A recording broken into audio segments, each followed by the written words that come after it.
অঙ্গীকার করছি তোমাদের হাতে অপমানের ওই বেকার ভাতা আমরা তুলে দেব না। বাংলাদেশ নামের যেই উড়োজাহাজ, সেই উড়োজাহাজের ককপিটে বসবে যুবকেরা, আমরা গিয়ে বসবো পিছনের প্যাসেঞ্জার সিটে। তারা বেকার ভাতার জন্য আন্দোলন করে নাই, তারা হাতে হাতে কাজ পাওয়ার জন্য আন্দোলন করছে।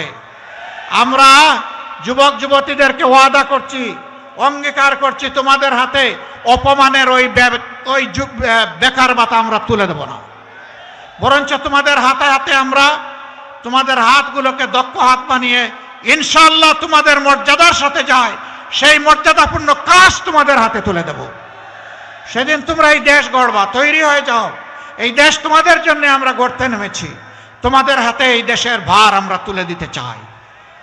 বাংলাদেশ নামের যেই উড়োজাহাজ, সেই উড়োজাহাজের ককপিটে বসবে যুবকেরা, আমরা গিয়ে বসবো পিছনের প্যাসেঞ্জার সিটে।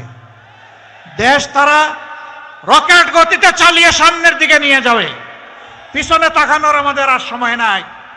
সকল জাতি, ধর্ম, গোষ্ঠী, বর্ণ সমস্ত মানুষকে বুকে ধারণ করে আমাদের এই যাত্রা শুরু ইনশাআল্লাহ।